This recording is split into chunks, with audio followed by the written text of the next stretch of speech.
Okay, so when I'm teaching a lot of people, I see like some common flaws, and some of them are technical. So I know a lot of the time I don't like to talk about technique, but sometimes I can see students wanting to know why your hands are so close and how you do that. How why are your hands so close to the fretboard, and how do you get strength in your fingers and independence?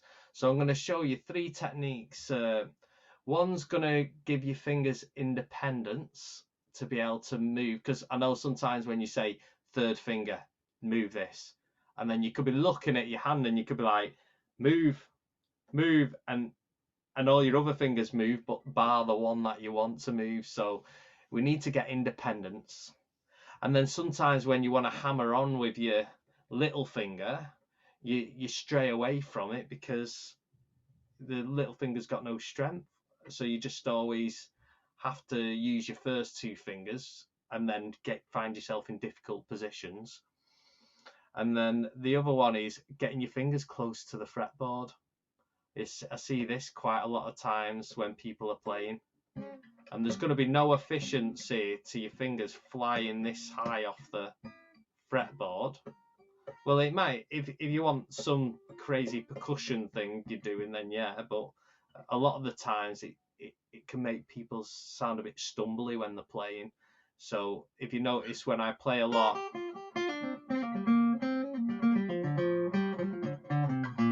I'm close to the fretboard. It's like my fingers are glued to it.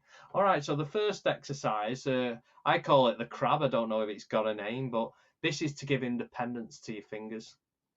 So you want to move your first and third. Start with all your fingers on the top string. It doesn't matter where it is on the fretboard. The smaller the frets, the better. So a bit midway up. And what I want you to do is only move the first and third at the same time onto the next string. You're not allowed to move your second or fourth, so I'll do that again. So first and third. And then your second and fourth have to overtake to the string below that. And they have to happen at the same time. Now if you've never done this before, this is going to seem a bit taxing. But, let me focus on my hands here. But it could take a week for you to do that. And you can see how that might be able to help you with your chords and everything, being able to tell fingers what to do independently, like this awkward finger here, this third finger, and your little finger. So we'll start that again. So first and third.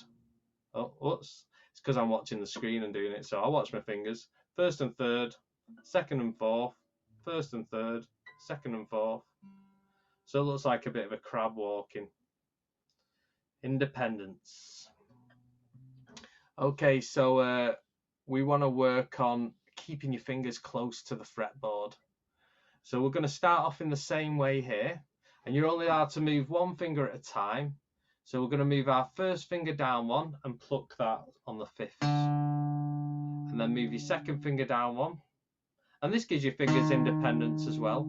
So third finger down one, then your fourth.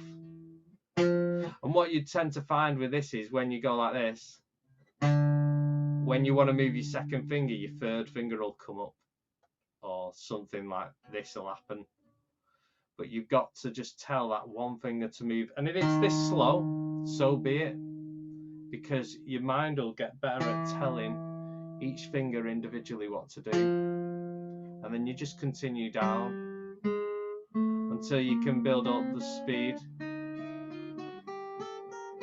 And when you're here, you just move one up. So you can't move anything until you've hit that note. Okay, so.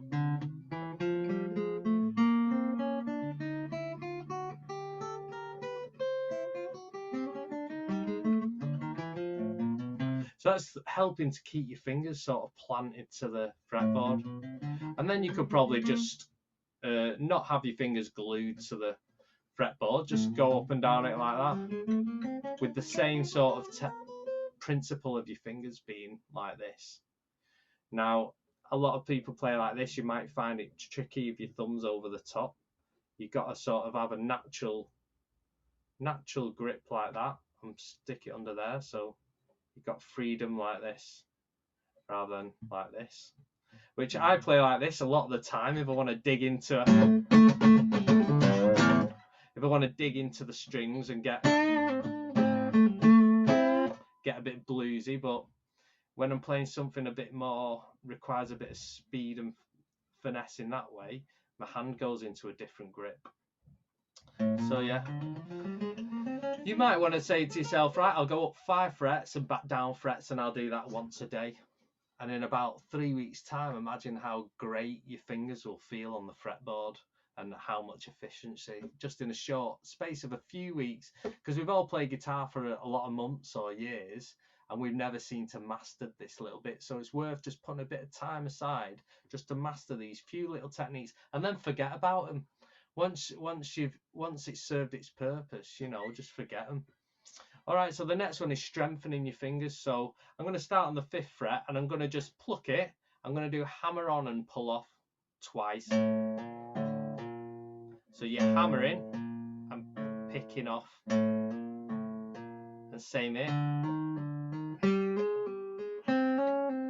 Now these 2 fingers are going to feel all right, because these are your strongest 2 fingers generally.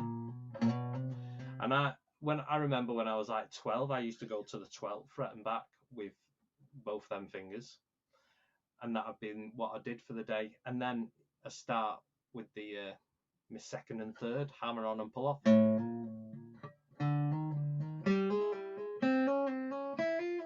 Give them the same strength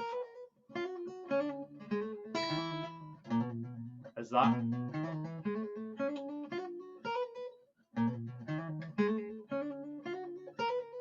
Bit harder on acoustic. If you've got an electric, try this. And then the same strength with the 3rd and 4th finger. So just start off slow.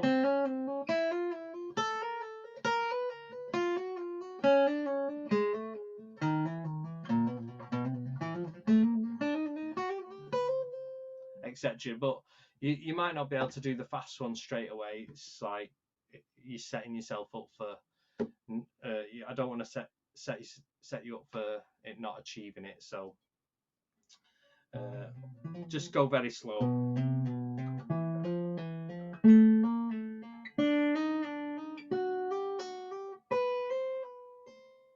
Okay, so that's we've got the crab for getting a bit more independence between fingers. We've got holding our fingers flat against the boards for sort of more efficiency. And then we've got this one, which is like a proper aerobics workout for your fingers, strengthening up. I can feel already, God, it's been some time since I've done that. I can feel their muscles work, and I can imagine if I just did that for a month, my hands would feel like a steel grip. So yeah, really good exercises. Let me know how you get on with them. Hope you enjoy them. See if it improves your playing. All right, thank you.